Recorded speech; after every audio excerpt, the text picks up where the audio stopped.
Subscribe करें और bell दबाएं ताकि कोई खबर रह न जाए।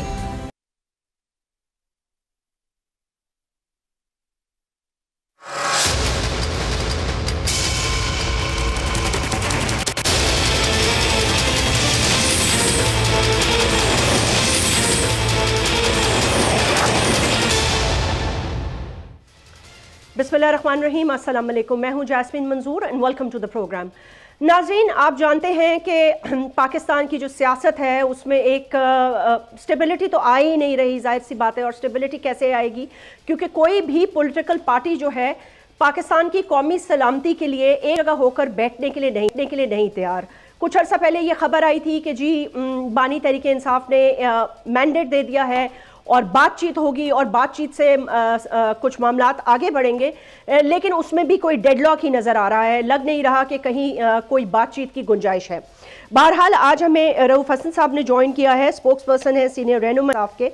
उनसे बात करेंगे, उनसे पूछेंगे। और फिर एक नया इल्ज़ाम 9 मई की जद में ये खबर आई है कि राना सनाउल्लाह साहब कह रहे हैं कि जी 9 मई के वाक़यात में PTI को बैरूनी मदद भी हासिल थी। अब वो किस किस्म की थी, क्या पैसे वसूल किए थे या क्या किया था, अल्लाह बेहतर जानता है। लेकिन वो ये कह रहे हैं कि जी वक्त आएगा तो ये सबूत भी पेश कर दिए जाएंगे। तो हमें नहीं लगता कि किसी भी तरफ से कोई लूज एंड जो है वो हो और कोई भी मामलात आगे बढ़े। फिर एक APC का मामला है जिस पे कल भी मैंने बात की थी कि अफवाज पाकिस्तान चाहती है कि एक ऑपरेशन शुरू किया जाए और वो समझती है कि ये ऑपरेशन बहुत ज़रूरी है। अब इसके लिए तो बानी तहरीक इंसाफ ने हाँ भर ली है, लेकिन वो और मौलाना फजल रहमान इस वक्त एक पेज पर हैं और बाकी सियासी जमातें एक पेज पर हैं। रऊफ हसन साहब, बहुत बहुत शुक्रिया, अस्सलाम वालेकुम and welcome to the show. वालेकुम सलाम, thank you very much. Pleasure being here. No, pleasure is all mine. Rauf Hassan साहब, first of all, तो I would like to know about your health. अल्लाह का शुक्र है कि आप ठीक हैं। And you know this is very unfortunate कि मैं इस्लामाबाद में थी, आप मेरे साथ शो करके निकले, उस दिन तो बचत हो गई, लेकिन उसके 3 दिन बाद आपके साथ ये हादसा हो गया। I tried to message you, but कुछ अपडेट मिली उसके बारे में आपको? कौन लोग थे, क्या हुआ क्या नहीं हुआ, उस पर कोई तहकीकात हुई? हुकूमत की तरफ से कुछ बताया गया या नहीं बताया गया? अब तक यू आर जस्ट क्लूलेस। देखिए, वो ऐसे लोग थे जो छोड़े जाते हैं बचाने के लिए, एक्सपोज नहीं होने दिया जाता उनको। तो इससे ज्यादा मैं नहीं कहना चाहूंगा। जहां तक लेकिन मुझे एक बात नहीं समझ में आई, का सवाल है। जी सॉरी, कंप्लीट कर ले। केस के ऊपर जहां तक प्रोग्रेस का सवाल है तो राना सनाउल्लाह साहब की स्टेटमेंट देख लीजिए। उन्होंने कहा था जी कि हमें बहुत मुश्किल पेश आ रही है क्योंकि उन लोगों ने मेकअप बहुत ज़्यादा किया हुआ था। मैंने पहला जो पार्ट था वो मैंने ये कहा था कि ये ऐसे लोग थे जिनको पकड़ के सज़ा देना मकसूद नहीं होता, बल्कि उनको डिफेंड करना, प्रोटेक्ट करना जो है वो मकसूद होता है। ये ख़ास हल्के जो हैं वही ऐसा काम करते हैं। अच्छा रऊफ हसन साहब, मुझे ये समझ में नहीं आ रही कि आपका तो स्टांस कभी भी इतना ज़्यादा, मैं ये कहूँगी कि इतना एंटी एस्टैब्लिशमेंट तो रहा नहीं है। ना आपने उनके खिलाफ कोई ऐसी प्रेस कॉन्फ्रेंसेस की हैं, ना कोई आपने ऐसी बातें की। But there are people in your party who are more, मैं ये कहूँगी, वर्बल देन यू आर। आप फिर भी बड़ा तहम्मुल से तरीके से डील भी करते हैं, क्वेश्चंस को जवाब भी देते हैं, बातचीत का भी करते हैं। तो व्हाई एग्जैक्टली वो you targeted? I mean like I can't understand this thing. Jasmeen, मैं मेरा ख्याल है कि I am not the right person to answer that question. ये तो उनसे पता करना चाहिए। जो आपने फरमाया है वो बिल्कुल ठीक है। मैं तो मतलब साल से जब से लिख रहा हूँ उसी मैंने हमेशा पाकिस्तान में इस्टेब्लिशमेंट के फ़ौज के स्ट्रॉन्ग एक अदारे के तौर के ऊपर जो है उसको प्रोजेक्ट किया है और मैंने इसको डिफेंड किया है। लेकिन अनफॉर्चुनेटली अब हालात इस किस्म के हैं कि डिफेंड करना जो है उसका कोई बनता ही नहीं है। जो मुल्क के जिस तरह पुश किया जा रहा है, जो नहीं, लेकिन ऐसा तो नहीं है कि ऐसा उसके बावजूद जी ऐसा तो नहीं है सर। एक पॉइंट ऑफ व्यू रख लेते हैं कि रऊफ हसन साहब, ऐसा तो नहीं है कि करा कोई और रहा है और इल्जाम किसी और पे जा रहा है ताकि वो और ही बदनाम होते जाएं। ऐसा तो नहीं है। ये तो उन लोगों का आपस का मामला है, वो देखेंगे कि क्या होता है, मतलब क्या हो रहा है। और उनको चाहिए कि डिटरमिन करें कि कौन इस वक्त जो है मुल्क की कश्ती जो है उसको खींच रहा है। हमारा जो अंदाज़ा है, मेरी जो अपनी ज़ाती भी अंडरस्टैंडिंग है वो यही है कि ये जो पॉलिटिकल इस वक्त डमीज़ बैठी हुई हैं, पिग्मीज़ बैठी हुई हैं, इनके तो बस में ना आवाम का वोट है ना कोई और चीज़ है। सो ऑब्वियसली कहीं ना कहीं से तो सपोर्ट इसको मिल रही है। अच्छा रऊफ हसन साहब, चले ठीक है, अल्लाह ताला ने आपको सेहत दे दी और मेरी यही गुजारिश भी होगी उन हलकों से भी, उन लोगों से भी, कि अब हम इतनी दूर ना निकलें कि फिर वापसी का कोई रास्ता ना हो, and I hope everybody is protected. अब एक सेकंड क्वेश्चन आ जाता है एपीसी।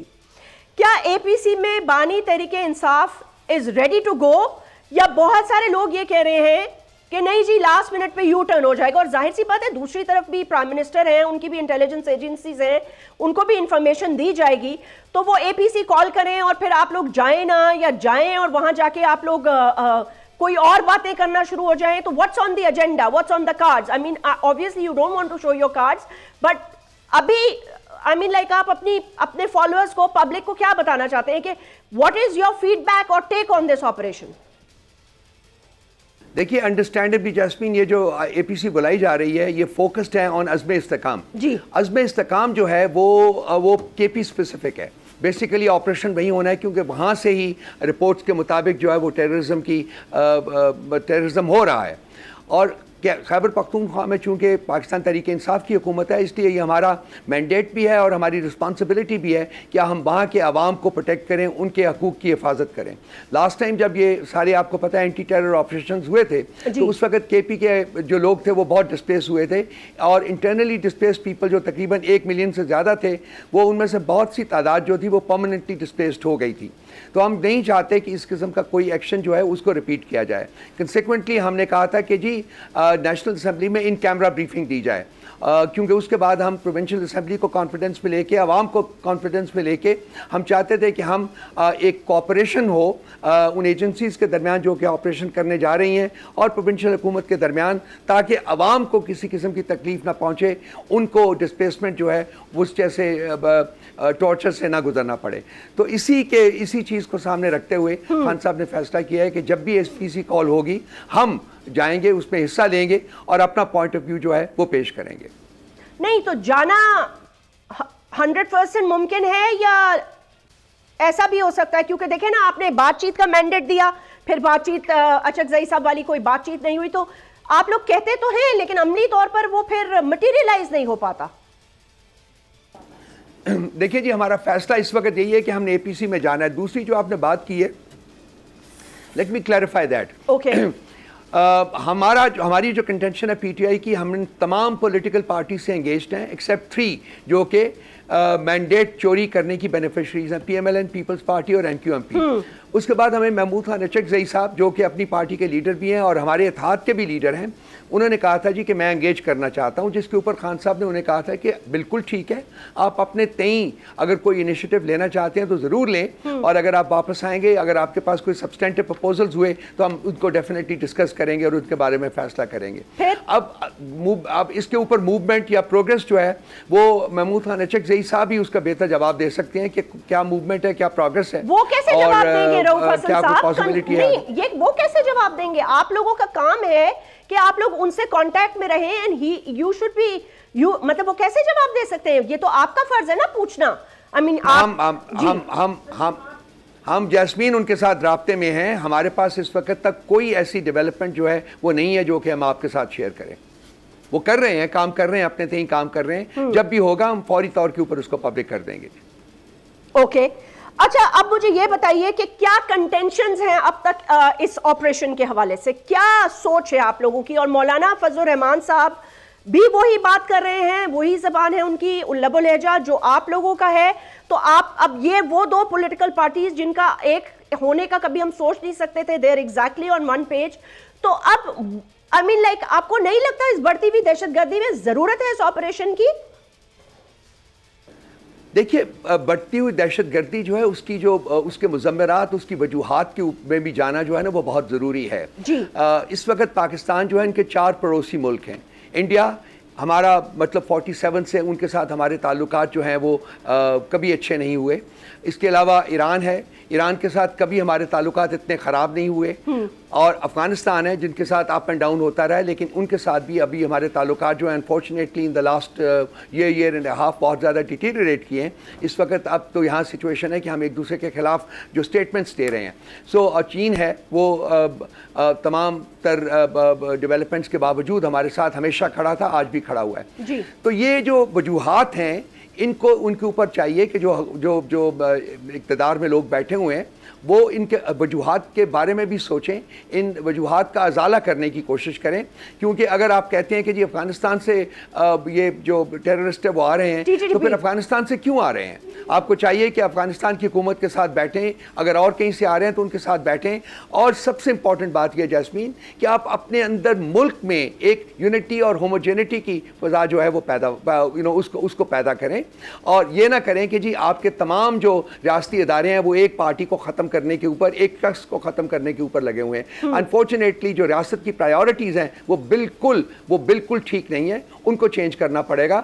और तमाम लोगों को मिलकर, तमाम पॉलिटिकल पार्टीज़ को मिलकर टेररिज्म के ख़िलाफ़ जो है वो लड़ाई लड़नी पड़ेगी। लेकिन इसमें जो मैंने अर्ज़ किया पहले कि अपने पड़ोसी ममालिक के साथ अपने ताल्लुकात को इम्प्रूव करने की कोशिश करें और मुल्क के अंदर जो है वो यूनिटी और होमोजेनिटी लाएं, ताकि तमाम लोग यकजा हो सकें, इकट्ठे हो सकें और मिलकर रियासती इदारों के साथ काम कर सकें। तो रऊफ हसन साहब, अगर पीटीआई का ये क्लेम है कि बानी तहरीक इंसाफ इस मुल्क के सबसे पॉपुलर लीडर है, बल्कि तो आप लोग तो ये कहते हैं कि वो एशिया के और दुनिया में भी सबसे पॉपुलर लीडर है और उनकी सब जगह बात सुनी जाती है और एक बड़ा तबका उनको फॉलो करता है, तो आप उनको कह दें कि एक यूनिटी का पैगाम दे दें और यूनिटी का लेकर अगर आप फॉर्म 45 और 47 से बाहर ही नहीं निकलेंगे तो फिर हम यूनिवर्सल या नेबर्स की यूनिटी को तो छोड़ें, हम तो अपने मुल्क के अंदर ये यूनिटी कायम नहीं कर सकते।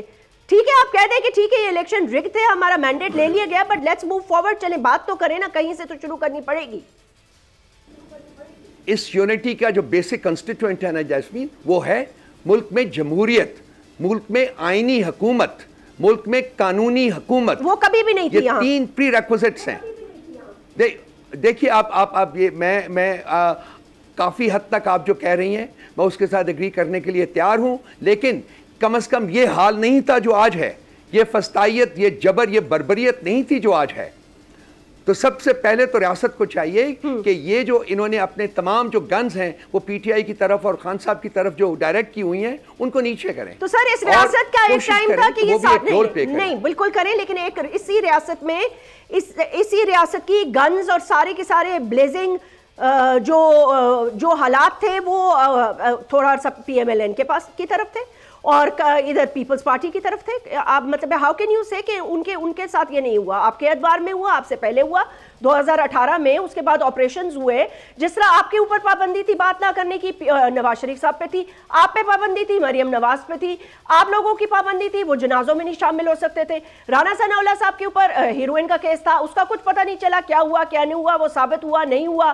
बहरहाल दीगर लोगों को कराची से उठाया गया, शर्जील बेइंतहा लोग हैं। तो आप ये ना कहें कि ब्लेजिंग गन्स आपकी तरफ है, आपको ये कहना चाहिए कि इन ब्लेजिंग गन्स को इस तरफ या उस तरफ होने का अब सिलसिला बंद हो जाना चाहिए। And only you political parties can do that.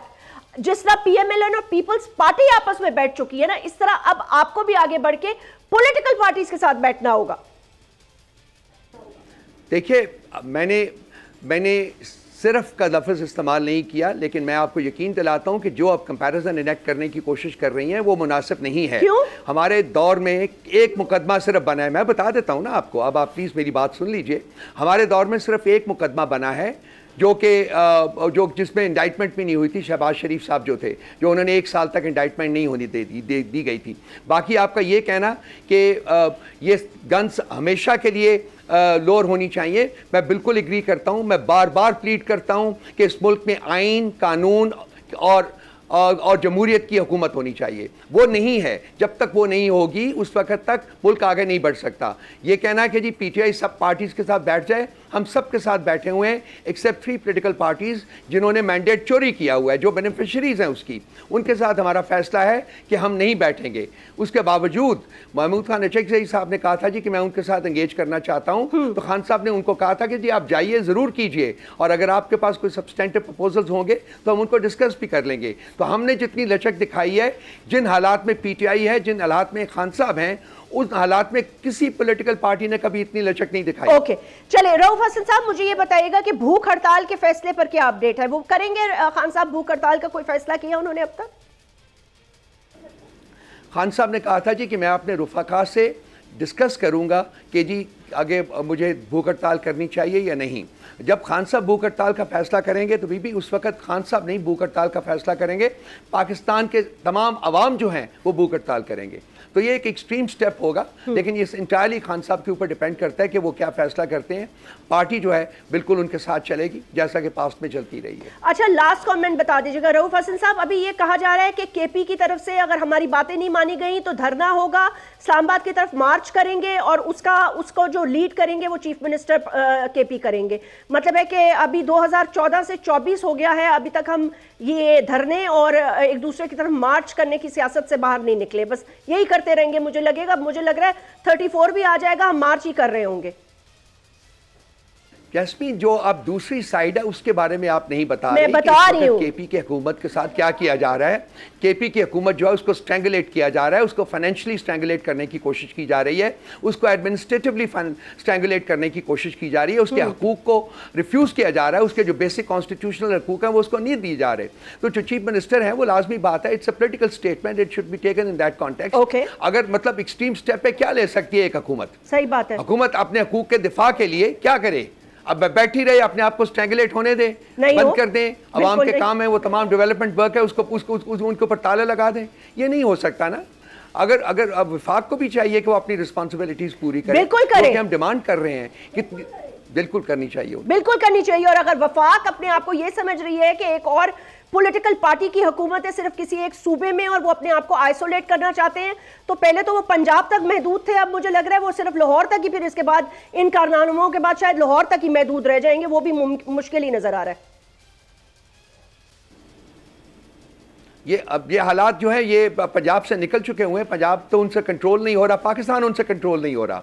जो हालात हैं इस बजट के बाद जो अभी आना है, रिएक्शन आना है, वो आप भी हैं, मैं भी हूं, आप देखिएगा कि क्या आता है रिएक्शन इस वक्त। तो ये जो बजट है ये तो अवाम को कत्ल करने वाला बजट है। अवाम को जो, मैं गया एक दिन, मैं संडे को शॉपिंग वगैरह के लिए कभी जाता हूं, तो एक दूध का पैकेट जो 320 रुपए का था वो इस वक्त 460 रुपए का। आप ठीक कह रहे हैं रऊफ हसन साहब, इंक्रीज। यस, कंप्लीट, बहुत बहुत शुक्रिया वक्त निकालने का। नाज़रीन, let's take a short break और ब्रेक के बाद हम बात कर रहे हैं मेयर कराची से। Let's see what he has to से।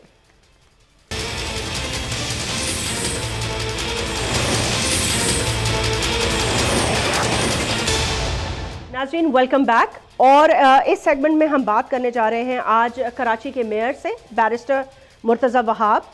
एक बार फिर ऐसे लग रहा है कि आई डोंट नो अब सियासत है या सच है, इतने सालों से ये मामला चल रहे हैं कि समझ में नहीं आता। कभी कहते हैं हमारे दरमियान एक ऐसा मुआहिदा हो गया, फिर आके कहते हैं मुआहिदा जो है वो पीपल्स पार्टी ने हमें धोखा दिया और मुआहिदा जो है वो उन्होंने हमारा नहीं माना, और इसकी बहरहाल गारंटर जो है वो PMLN है। तो क्योंकि हमने PMLN को सपोर्ट किया है तो इसलिए पीपल्स पार्टी को भी सपोर्ट करना हमारा फ़र्ज़ भी बनता है। लेकिन उसके बाद हम देखते हैं कि एक बार फिर वही ये अब सियासत हो रही है, या टू बी वेरी फ्रैंक मुझे तो नहीं पता, बिकॉज 20 साल से या एटलीस्ट 2015 से तो हम ये देख रहे हैं कि कभी आना कभी जाना, इनका आपस में मिलना, कभी इनका जुदा होना, यानी कि मुत्तहिदा कौमी मूवमेंट पाकिस्तान और पीपल्स पार्टी।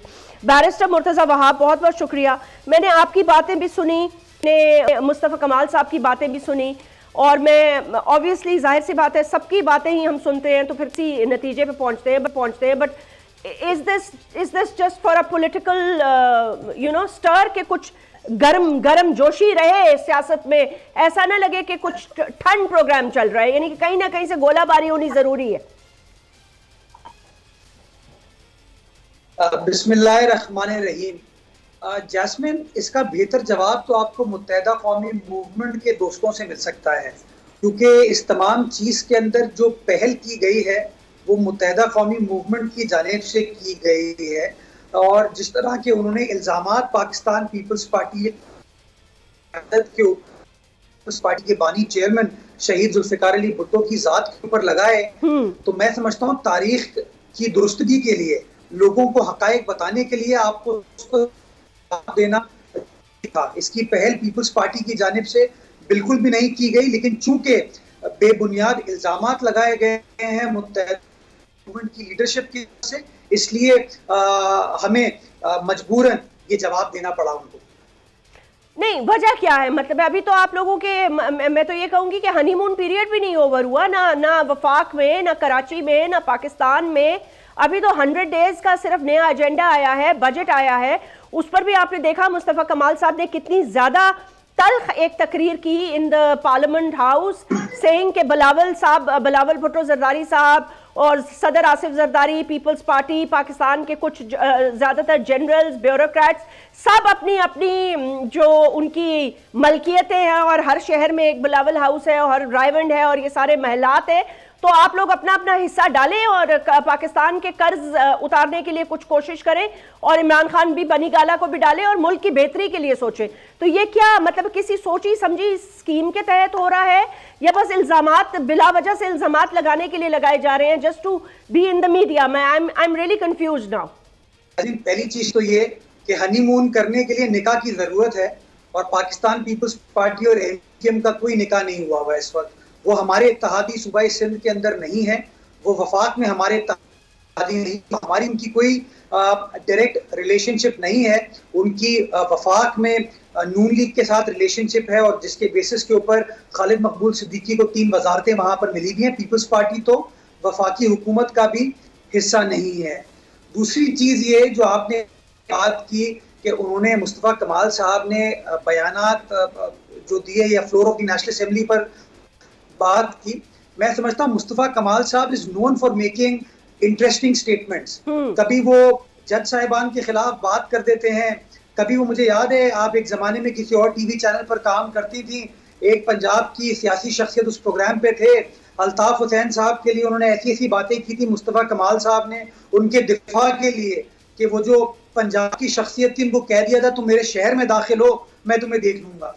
तो कभी कुछ कहते हैं कभी कुछ कहते हैं। मुझे तो सच्ची बात है ये समझ नहीं आता कि कोई शख्स जो इतने बड़े सियासी ओहदे पर फाइज है वो how can he not be stable in making statements and giving his submissions before the media or before the public। उनको कंसिस्टेंसी लाने की जरूरत है। यही मुस्तफा कमाल साहब माजी में कहते थे कि आसिफ अली जरदारी साहब के दौर में जितनी मुझे सपोर्ट मिली वो किसी दौर में नहीं मिली और उनकी सपोर्ट की वजह से मैं कराची शहर में डिलीवर कर पाया। और आज बदकिस्मती के साथ वो ये कहते हैं कि पीपल्स पार्टी ने कोई काम नहीं किया।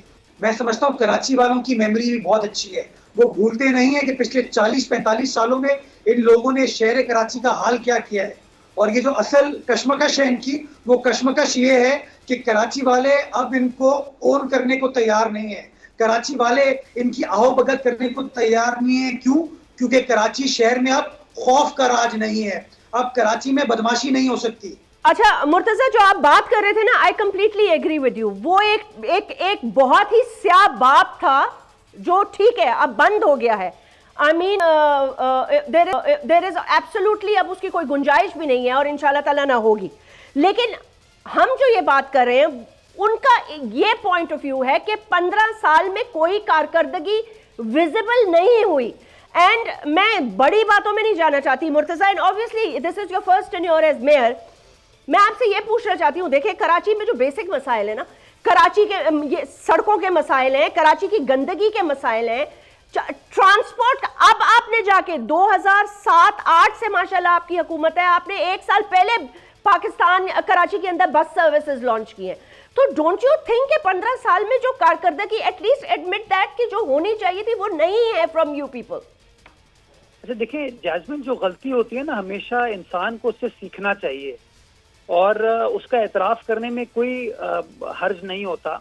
मैं अभी भी ये समझता हूँ कि कराची शहर का जो सबसे बड़ा मसला था when I was growing up, जो मेरी जनरेशन है उसके लिए लॉ एंड ऑर्डर सिचुएशन थी कि कराची शहर के अंदर जो है आपको daily kidnapping for ransom, target killing, terrorism के वाकयात सुनने को मिलते थे। कराची शहर के अंदर एक अमन व अमान की कैफियत नहीं थी। कराची शहर से जो बिजनेसमैन थे, स्पेशली जो Punjabi speaking, Pakhtun speaking businessman थे, वो कराची छोड़ के अपने बिजनेस को वापस अपने अपने सूबों में ले गए। आप कम से कम ये क्रेडिट तो देना हमको कि हमने उस अमन व अमान की सिचुएशन को रिस्टोर किया। किसी भी सूबे के अंदर गवर्नमेंट की प्रायोरिटी सबसे पहले इंसान का जानो माल होता है। सबसे बड़ा चैलेंज हमारी हुकूमत के लिए ये था। 2014 के अंदर वो ऑपरेशन स्टार्ट हुआ, 16-17 के अंदर उसके अंदर कामयाबी आना शुरू हुई और कम से कम आप ये क्रेडिट हमको दे सकते हैं कि आज कराची शहर के वो हालात नहीं है। 2016 में जब आपने लॉ एंड ऑर्डर सिचुएशन को टैकल करने में आप कामयाब हो पाए उसके बाद आपने डेवलपमेंट ओरिएंटेड कामों के ऊपर प्रायोरिटी दी, उसके ऊपर काम किया। And I can give you dozens of examples Jasmeen, जो कराची शहर के अंदर काम हुए जिसका फायदा कराची वालों को हो रहा है, जिसकी वजह से आप देख सकते हैं कि कराची शहर के अंदर आज पहली बार पाकिस्तान पीपल्स पार्टी का मेयर इलेक्ट हुआ है।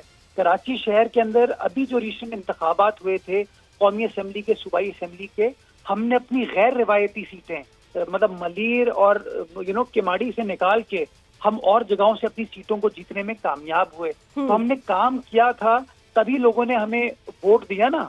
आपने अपने सवाल में खुद कॉन्ट्रडिक्ट किया मुस्तफा कमाल साहब के क्लेम को, जब वो कहते हैं 15 साल में कोई काम नहीं हुआ। आपने खुद कह दिया ना कि हाँ बस सर्विस स्टार्ट हुई। मैं आपको बता सकता हूँ कि इंफ्रास्ट्रक्चर के कौन कौन से प्रोजेक्ट्स हुए। मैं सिर्फ आपका जो गोल ऑफिस है ना उसके अतराफ के अगर सिर्फ इंफ्रास्ट्रक्चर के प्रोजेक्ट्स आपको गिनवा दूं तो शायद लोगों को खुशी हो जाएगी। वो तो चले मुर्तजा, फिर मैं तो इस तरह आपसे ये भी सवाल कर सकती हूँ कि बोल के लिए जो कुरंगी क्रीक की और ये जो रास्ते और ये जो सड़कें आ रही हैं, वैसे मैं I genuinely want to ask you this question, और आपको पता होगा कि आप भी जिन महफिलों में जाते होंगे, निजी महफिलों में लोग ये बात करते हैं, ड्राइंग रूम टॉक ये होती है, फ्रेंड्स टॉक ये होती है, कॉफी टेबल्स पे ये बातें होती है कि मुझे ये समझ में नहीं आता कि ये हम कैसी सड़कें बनाते हैं। एक बारिश नहीं होती, 2 दिन बाद सड़कें उखड़ जाती हैं, फिर वो खड्डे, फिर वही सड़कें बनना शुरू हो जाती हैं। आप मुझे बताएं ना कि हम एक ही दफा स्मूथ ट्रांजिशन में बेहतर सड़कें क्यों नहीं बना सकते? मतलब है, लोग तो ये कहते हैं, शायद ये हम इसलिए करते हैं कि बार बार ठेके दिए जाएं और बार बार पैचेस बनते जाएं। एक रोड बनती है, वो टूटती है, फिर उस पर एक छोटा पैच बना दिया जाता है। I mean what's the logic behind that? I could never understand this point. I am sorry, आप शायद कंफ्यूज हो गए। मैं मुस्तफा कमाल बात नहीं कर रहा।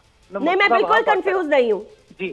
ये this question should be aimed at him who claims that he spent 300 billion rupees in Karachi. वो 300 अरब कहाँ लगे हैं? बट दैट्स लॉन्ग अगो ना। ओहो, you tell me 19 years ago what was the value of 300 billion rupees?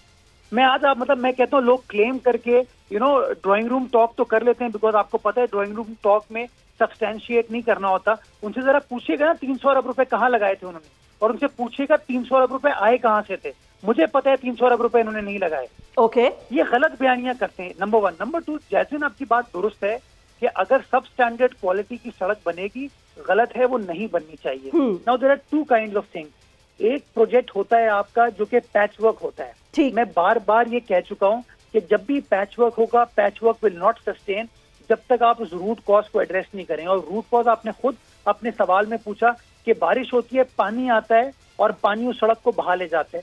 पानी दामर का दुश्मन है। जब तक अपने सेवरेज के निजाम को, ड्रेनेज के निजाम को आप ठीक नहीं करेंगे, तब तक वो सड़क नहीं ठहरेगी।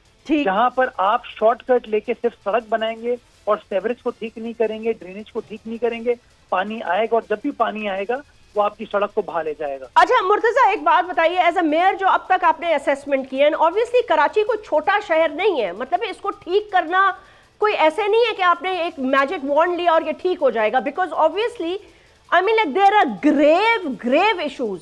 यानी कि सीवरेज लाइनों के ऊपर, नालों के ऊपर बस्तियां आबाद हैं, लोग आबाद हैं, घर आबाद हैं, सड़कें बन चुकी हैं, इलीगल प्लॉटिंग हो चुकी है, मतलब इतना कुछ हो रहा है इस शहर में, आपको खुद पता होगा, चाइना कटिंग और पता नहीं क्या क्या होता रहा है। ठीक है, सो जाहिर है मैं ये नहीं एक्सपेक्ट करूंगी कि you will do it immediately, but the hope is कि now since Bilawal Bhutto Zardari is there and being a younger person, I know कि ही इज ट्राइंग के कराची के लिए बेहतर से बेहतर हो, बट हमारे सीवरेज के निजाम क्यों इतने गंदे हैं?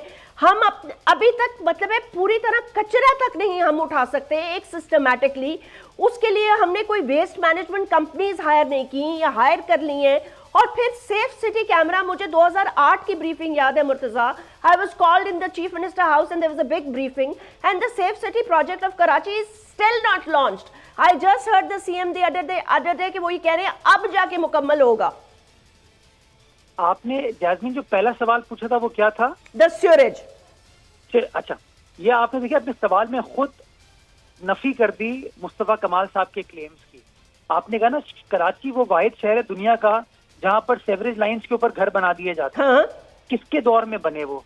आप मुझे बताएं, आपको दुनिया में मिसाल मिलेगी, आपने दुनिया ट्रैवल की है कि सेवरेज ट्रीटमेंट प्लांट की जमीन के ऊपर लोगों को प्लॉट अलॉट करके दे दिए गए।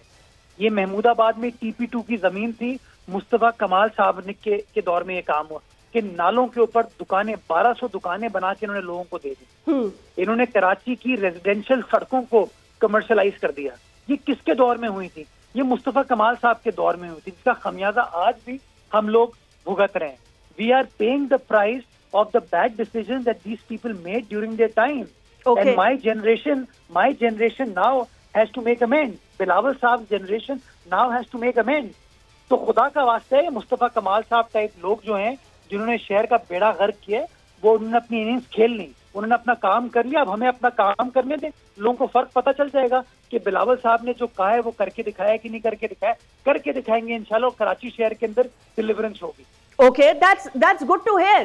देखिए ना मुर्तजा, अगर आप डिलीवर करेंगे तो मुझे ये बताएं कि मतलब है विच political party would actually want कि उनकी डिलीवरेंस पे वोट। अगर आपने आज रिवायती सीटें ली हैं तो अगर आपकी डिलीवरेंस कराची में अच्छी होगी तो आपको मजीद जो अगर आपकी रिवायती सीटें नहीं है वो भी कल आपको वोट डालेंगे। यही होता है ना? आपने बिल्कुल दुरुस्त फरमाया। That's the incentive for us कि हम जितनी लोगों की खिदमत करेंगे, लोगों के मसाइल को हल करेंगे, उतनी हमारा वोट बैंक, हमारी पॉपुलैरिटी में इजाफा होगा।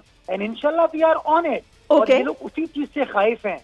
आप जैस्मिन, मैं I can come to your studio someday and I can explain कि शहर कराची के अंदर पानी के लिए, सेवरेज के लिए, इंफ्रास्ट्रक्चर के लिए, ट्रांसपोर्ट के लिए बिलावल साहब, जरदारी साहब जो हैं शहर कराची के अवाम के लिए क्या क्या कर रहे हैं।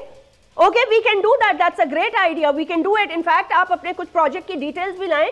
We will display it on the screen and one by one हम प्रोजेक्ट्स की बात कर सकेंगे. Because मैं खाली तनकीद बनाए तनकीद नहीं करना चाहती. देखें, अगर आप अच्छा काम कर रहे हैं और because we live in Karachi और हमें डिलीवरी मिल रही है, तो अमीन हमें क्या इशू हो सकता है? हम तो खुद कहेंगे कि भाई let's go and vote for this party again because they did deliver. But the fact is, Jasmeen देखिए, हमें 1 साल हुआ है कराची की इंतजामिया को संभाले हुए। वैसे तो 15 साल हो गए हैं आपको मुर्तजा। मैं कराची की इंतजामिया की, बिकॉज आप कराची सेंट्रिक सवालात पूछ रही है ना, जी जी जी, जवाब ये दे रहा हूँ कि कभी केएमसी हमारे पास नहीं थी ना। केएमसी हमारे पास आई, इस साल बकरीद हुई। हर साल आपको तनकीद होती थी कि दिनों तक, हफ्तों तक आलाइशें नहीं उठाई जाती थी। हमने ये काम किया, आज आप देख सकते हैं इस साल इस तरह की कोई तनकीद नहीं हुई। ठीक है, तो ये वो बेहतरी है ना जो हमने डिलीवर किया है। इन्हीं चीजों से ये खाइफ हैं, इन्हीं चीजों की इनको परेशानी है कि जी ये काम क्यों हो रहा है, ये बेहतरी क्यों हो रही है। इसलिए लोगों को एक बार फिर ये 1980s और 90s में लेके जा रहे हैं कि हम तासुब की सियासत करें। हम वहां नहीं जा सकते मुर्तजा। अब 30 पाकिस्तान की जो 60% जनरेशन है ना, it's beyond 30 and majority is youth, so they don't fall for this thing anymore and you know how the social media has taken over the whole of the world. Problem हो रही है jasmine, इसलिए तो problem हो रही है। यही तो मैं आपको कह रही हूँ, झूठ तो नहीं छुपता। I would have been so happy कि मुस्तफा कमाल साहब अपनी प्रेस कॉन्फ्रेंस में डिमांड ये करें शहबाज शरीफ साहब से कि शहबाज साहब बताइए आप कि आप कराची शहर के अंदर क्या क्या प्रोजेक्ट दे रहे हैं। ओके, वो I would have been the happiest कि इस वक्त खालिद मकबूल सिद्दीकी वफाकी वजीर साइंस एंड टेक्नोलॉजी हैं, वो वफाकी वजीर बराए एजुकेशन है, और एक तीसरा पोर्टफोलियो है। वो बताते कि कराची शहर के अंदर या सूबा सिंध के अंदर वो कौन कौन से बड़े प्रोजेक्ट वफाकी हुकूमत के लेके आ रहे हैं। ठीक, the answer is zero. They're not doing anything. Okay, I will ask them. Doing their own job. Okay, मैं उनसे जरूर I will actually take out these sound bites and will put it in front of Mustafa Kamal and I will take answers from them. कमाल साहब से सवाल पूछेगा, मैं पूछूंगी, से पूछेगा, मैं पूछूंगी। मैंने 300 उनसे पूछेगा, 300 अरब रुपए खर्च किए, पूछेगा 300 अरब रुपए कहाँ से आए तो और कहाँ खर्च किए। ओके, मैं बिल्कुल पूछूंगी। This is my promise to you. ले लीजिएगा जरा, मैं बिल्कुल ले लूंगी। My last question is, and quickly if Murtaza you can tell me, कह रहे हैं कि शहर कराची में बारिशें आने वाली हैं और बारिशें जब आती हैं तो आपको पता है कितनी बड़ी तबाही फैलती है एंड पीपल आर मिजरेबल। तो have you braced yourself for that? Are there any plans being executed कि क्या करेंगे? आई अंडरस्टैंड कि दिस शहर is not cut out for barish unfortunately, क्योंकि इसकी कभी प्लानिंग ही नहीं की गई थी, but what is your plan? Is everything on board? I disagree with you Jasmeen. मेरे ख्याल में इस शहर की बहुत अच्छी प्लानिंग हुई थी मुत्तहदा कौमी मूवमेंट के आने से पहले तक। अच्छा, इस शहर के अंदर बड़े बड़े नाले थे जिनको बदकिस्मती के साथ इन लोगों ने चाइना कटिंग कर दी। इस शहर के अंदर बड़ी बड़ी सड़कें थी, सेवरेज का प्रॉपर निजाम था, इन्होंने वहां पर एमिनिटीज को खत्म करके प्लाजे बना दिए, बिल्डिंग्स बना दी। तो ये नहीं कहना चाहिए कि शहर के अंदर खराबी है। खराबी उन लोगों में है जिन्होंने शहर को पिछले 35-40 साल में चला के इस नहज तक पहुंचाया। मैं अभी आपको पेशन गोई कर दूं, ये लोग कैमरा लेके कराची को नीचा दिखाने में लगे हुए होंगे, ये लोग बार बार ये कह रहे होंगे कराची की इंतजामिया फेल हो गई, या अपने घर से बैठकर बात कर रहे होंगे। कोई बात नहीं, हम भी बाहर ही होंगे, हम भी सब कुछ देख रहे होंगे। सो कोई बात नहीं, जो घर में बैठा होगा उसका पता चल जाएगा, जो फील्ड में होगा उसका भी। Murtaza, thank you so much for taking, hopefully you can come to the studio one of these days. नाज़रीन, अपना बहुत बहुत ख्याल रखिएगा, आपसे फिर मुलाकात होगी and we will definitely be debating over what major projects are being launched in Karachi. अल्लाह हाफिज।